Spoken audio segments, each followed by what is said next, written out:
Hello and welcome student. Conic section के आज के वीडियो में हमारा टॉपिक है पैराबोला। तो डेफिनेशन से हम लोग स्टार्ट करते हैं। डेफिनेशन क्या लिखी हुई है देखिए। A parabola is the set of all points in a plane that are equidistance from a fix line and a fix point. ये जो फिक्स पॉइंट है वो लाइन पर नहीं होना चाहिए, अदरवाइज जो डिजेनरेटेड वाला केस हो जाएगा। A fix point in the plane. तो क्या है, कह रहा है यहाँ पे एक फिक्स लाइन आपके पास है और एक फिक्स पॉइंट आपके पास है। तो पॉइंट है, एक पॉइंट सपोज कीजिए कि यहाँ पे है, आपने फिक्स पॉइंट से डिस्टेंस फाइंड करी जिसको मैं यहाँ पे एफ कह देता हूँ, और एक लाइन है और फिर ये आपने डिस्टेंस यहाँ परपेंडिकुलर ड्रॉ किया इस लाइन पर। ये डिस्टेंस आपने फाइंड कर ली। इक्वी डिस्टेंस अगर है फिर वो पॉइंट आपका चेंज होगा, इधर पर आ गया। फिर सेम केस होगा, देखिए निकालते जाएंगे, फिर डिस्टेंस फाइंड करेंगे आप, है ना। और ऐसे बहुत सारे पॉइंट होंगे, वेरिएबल पॉइंट होंगे, जिसको हमने सर्कल वाले केस में पी से डिनोट किया था, यहाँ पे भी हम पी से डिनोट करेंगे, एक्स कोमा वाई कहेंगे। ऐसे बहुत सारे पॉइंट होंगे। उन पॉइंट को जब आप ज्वाइन करेंगे तो जो ज्योमेट्रिकल फिगर आपके पास आएगा उस ज्योमेट्रिकल फिगर को हम लोग बोलेंगे पैराबोला। ये बात समझ में आ गई होगी आपको। अब ये जो फिक्स लाइन आपने ड्रॉ की है, देखिए अगर अब हम ज्योमेट्रिकल फिगर जो बन गया इसको हम पैराबोला बोल रहे हैं। तो ये जो लाइन है यहाँ पे, इस फिक्स लाइन को हम लोग बोलते हैं डायरेक्ट्रिक्स, और ये जो पॉइंट है फिक्स पॉइंट, इसको हम लोग बोलते हैं फोकस। ये फिक्स पॉइंट आपके पास क्या हो गया, फोकस हो गया। और इन जनरल आपने पैराबोला का यूज किया भी है। देखिए पैरामीट्रिक पैरा आपका जो है पैराबोला, तो ये दो वर्ड्स आपको नजर आ रहे हैं कि यहाँ पे पैरा नजर आ रहा है। पैरा मीन्स फॉर होता है और बोला means for throwing.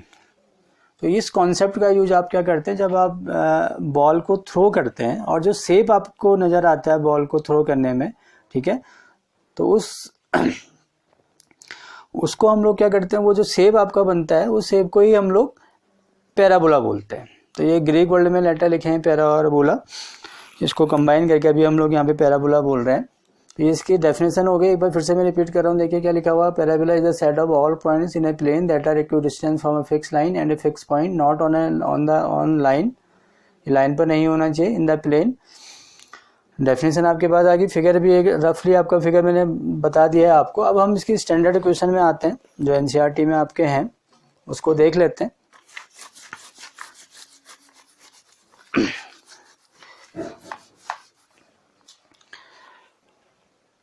Standard equation of parabola. ये फर्स्ट इक्वेशन आपके पास है y square equal to 4ax। Figure मैं यहाँ पे ड्रॉ कर रहा हूं।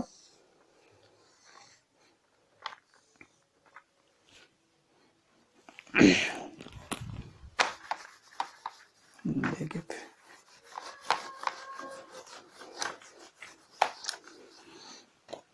फिगर ड्रॉ कर लेते हैं।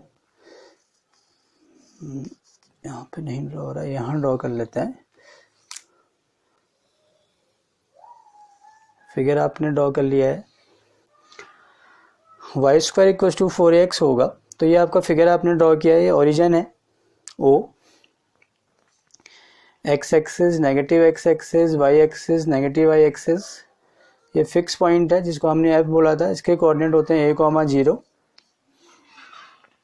ये डायरेक्ट्रिक्स है आपकी फिक्स लाइन, हर एक केस में होगी, हर पैराबोला के केस में होगी डायरेक्ट्रिक्स। इसकी equation x equal to minus है। ये जो ओरिजिन है इसको हम लोग वर्टेक्स भी बोलते हैं, वर्टेक्स ऑफ पैराबोला। और ये जो x एक्सिस आपको दिख रही है इसको बोलेंगे हम axis of parabola, parabola. Figure आप देख लीजिए, Y square equal to 4ax है। जब भी इस फॉर्म में आपके पास इक्वेशन होगी तो आपने फिगर कैसे ड्रॉ करना है वो हमने ड्रॉ कर लिया है। डेफिनेशन में हम आए थे, दो चीज़ पर हम कंसंट्रेट कर रहे थे। फिक्स लाइन जिसको हम लोग डायरेक्ट्रिक्स बोलते हैं, उसकी इक्वेशन आपके पास है। और फिक्स पॉइंट आपके पास क्या है, फोकस आपके पास है, डायरेक्ट्रिक्स है। ओरिजिन जो है इसका वर्टेक्स होता है स्टैंडर्ड के केस में।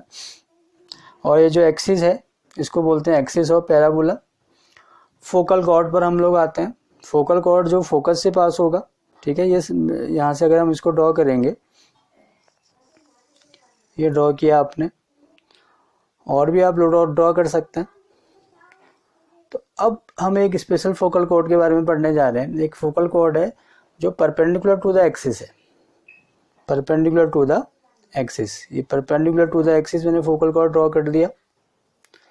इस फोकल कॉर्ड को हम लोग बोलते हैं लेटस रेक्टम, लेटस रेक्टम। इसकी लेंथ होती है आपके पास 4a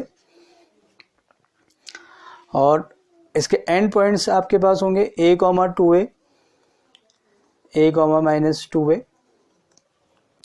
और एक और इम्पॉर्टेंट बात है, देखिए यहाँ पे y की पावर 2 लिखा हुआ है। It means parabola is symmetric about the x axis. इसका मीनिंग ये है कि जितना वो एक्स एक्सिस के ऊपर होगा उतने एक्स एक्सिस के नीचे होगा। जब हमने लेटस रेक्टम के कोऑर्डिनेट लिखे हैं, देखिए पहले मैंने आपको उसकी लेंथ बताई थी 4a, तो ये 2a ऊपर है और 2a नीचे है।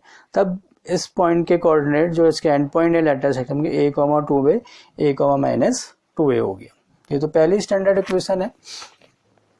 फिर नेक्स्ट में हम लोग आते हैं, बाकी सब में भी यही सारी चीजें होंगी, बस वो अकॉर्डिंगली चेंज होगा। Second equation y² = 4ax -4ax। अब ये मिरर इमेज बनेगा, जो अभी हमने फिगर ड्रॉ किया था उसका मिरर इमेज बनेगा। फोकस अभी नेगेटिव एक्स एक्सिस पे -a, 0। Directrix x = a। ये फिर से आपका वर्टेक्स है o। एक्सिस आपकी axis of parabola X axis ही होगी। लेटस रेक्टम, देखिए लेंथ फिर से सेम ही रहनी है, लेटस रेक्टम की लेंथ चेंज नहीं होनी है कहीं पर भी, a, 2a ही रहेगा। कोऑर्डिनेट आपका चेंज हो जाएगा a -2a और यहाँ पे हो जाएगा -a, -2a। ये कौन सा केस है? y² = -4a। नेक्स्ट में आते हैं, देखिए 4 स्टैंडर्ड इक्वेशन है हमारे पास। Next x² = 4ay। Upward parabola हम लोग इसको बोलते हैं। फोकस, डायरेक्ट्रिक्स, और ये ओरिजिन है, फिर से वर्टेक्स आपका ओरिजिन पर ही होगा। एक्सिस अब आपकी axis of parabola y axis हो जाएगी। यहाँ पे फोकस के कोऑर्डिनेट लिख लेते हैं 0, a। Equation of directrix y = -a, parallel to x axis है तो y = आपका आएगा। लेटस रेक्टम, लेंथ आपके पास फिर से सेम रहेगी, देखिए 4a ही होगी, हर एक केस में लेंथ 4a ही रहनी है, लेकिन इसके कोऑर्डिनेट अब चेंज हो जाएंगे 2a, a और यहाँ पे हो जाएगा -2a, a। ये कौन सा अपवर्ड पैराबोला के केस में x² = 4ay के फॉर्म में आप फिगर ऐसे बनाएंगे। फोकस, डायरेक्ट्रिक्स, लेटस रेक्टम आप फाइंड कर लेंगे। फिर लास्ट वाले में हम लोग आते हैं। लास्ट आपके पास है x² = -4ay। फिर से क्या होगा, देखिए इसमें मिरर इमेज बनेगी x² = 4ay की। डाउनवर्ड पैराबोला इसको हम लोग बोलते हैं। डायरेक्ट्रिक्स, फोकस, वर्टेक्स फिर से ओरिजिन पर होगा 0, -a। y = a। Equation of directrix, axis आपकी y एक्सिस होगी। लेटस रेक्टम में हम लोग आ जाते हैं। लेंथ फिर से 4a होनी है और इसके जो कोऑर्डिनेट आएंगे 2a, प्लस ही आएगा 2a, -a और यहाँ पे हो जाएगा -2a, -a। Axis, vertex, directrix और फोकस, तो ये मेन चीज है। लेटस रेक्टम मैंने आपको बता दिया, स्टैंडर्ड इक्वेशन कर लिए। अब इसके एनसीईआरटी के कुछ क्वेश्चन में आ जाते हैं। 11.2 बहुत आसान से क्वेश्चन है इसके। 11.2 y² = 12x इसने लिखा हुआ है। 1 to 6 ऐसा ही क्वेश्चन है। एक क्वेश्चन में आपको बता देता हूँ। y² = 12x इक्वेशन लिखी है पैराबोला की। इसके कोऑर्डिनेट ऑफ फोकस, एक्सिस और parabola, equation of directrix, length of latus rectum में बताना है। कंपेयर करेंगे, देखिए 4ax से 4a = 12 आ गया, a की वैल्यू कितनी हो गई 3। तो फोकस के कोऑर्डिनेट a,0, यहाँ पे 3,0 आ गया, फोकस आपको मिल गया। एक्सिस ऑफ पैराबोला देखिए y² = 4ax, फिगर आप लोग बना सकते हैं तो क्लियर हो जाएगा। एक्सिस जो होगी पैराबोला की वो x एक्सिस हो जाएगी।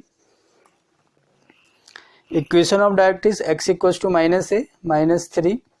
Equation of directrix. Length of latus rectum, length जब आपने फाइंड करनी है तो 4a ही आएगा हर एक केस में, और 4a की वैल्यू आपने फाइंड की हुई है 12। तो अब इसको आप कंपेयर करेंगे, जैसे भी इक्वेशन आपको नजर आ रही है y² = 4ax से कंपेयर कर सकते हैं, -4ax से कर सकते हैं, x² = 4ay, x² = -4y से कंपेयर करेंगे, a की वैल्यू फाइंड करेंगे। और ये सारी चीज़ें मैंने आपको बताई दी हैं, तो जो भी आपको फाइंड करना है इजीली इसको क्या कर सकते हैं, फाइंड कर सकते हैं। अब 7 to 12 में देखिए, ये 7 to 12 एक जैसे क्वेश्चन है।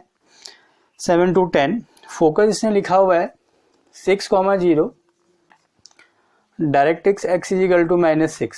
तो फोकस आपको दिखा है, तो अब आपको इसको आपको याद करना है कि कहाँ पे आपने ऐसा फोकस पढ़ा है। तो 4 फोकस हमने पढ़े हैं, a0 -a0 0a 0 -a।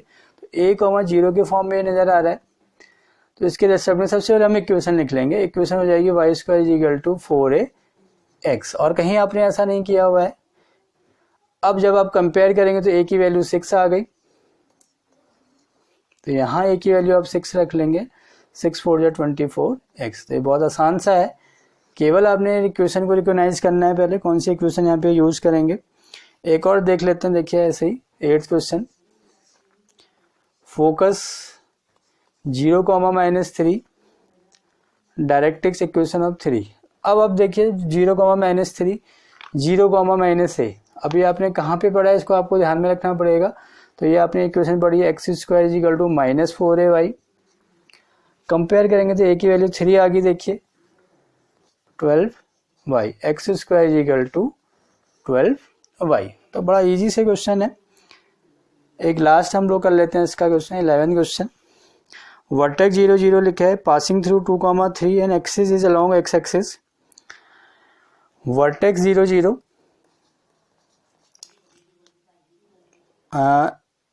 Passing through 2,3, axis is along x axis.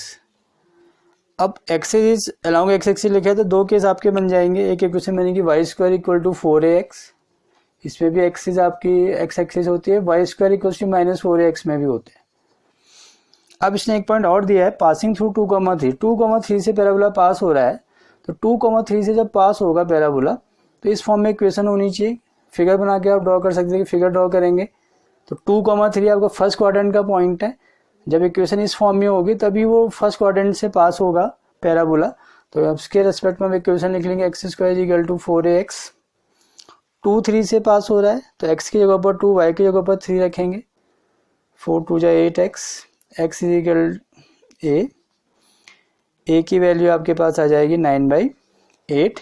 वापस यहाँ पे रख दीजिए, y² = 4 9/8 × x, y² = 9/2x। ये पैराबोला की इक्वेशन आ गई। तो सबसे इंपॉर्टेंट पार्ट ये है कि आप रिकॉग्नाइज कीजिए कि कौन सी इक्वेशन आपने यूज करनी है। कैसे आप रिकॉग्नाइज करेंगे, फोकस के बेस पर करेंगे, इक्वेशन के बेस में करेंगे, एक्सिस के बेस में करेंगे, जिस पॉइंट से पास हो रहा है उस बेस में करेंगे, तो वो रिकॉग्नाइज आप करेंगे। फिर नेक्स्ट a की वैल्यू के लिए आपके में कहीं ना कहीं कंडीशन होगी, उसको अप्लाई करके a फाइंड कर लेंगे, वापस रख देंगे तो आपका आंसर आ जाएगा। तो आज के वीडियो में हम इतना ही देखते हैं। Thank you.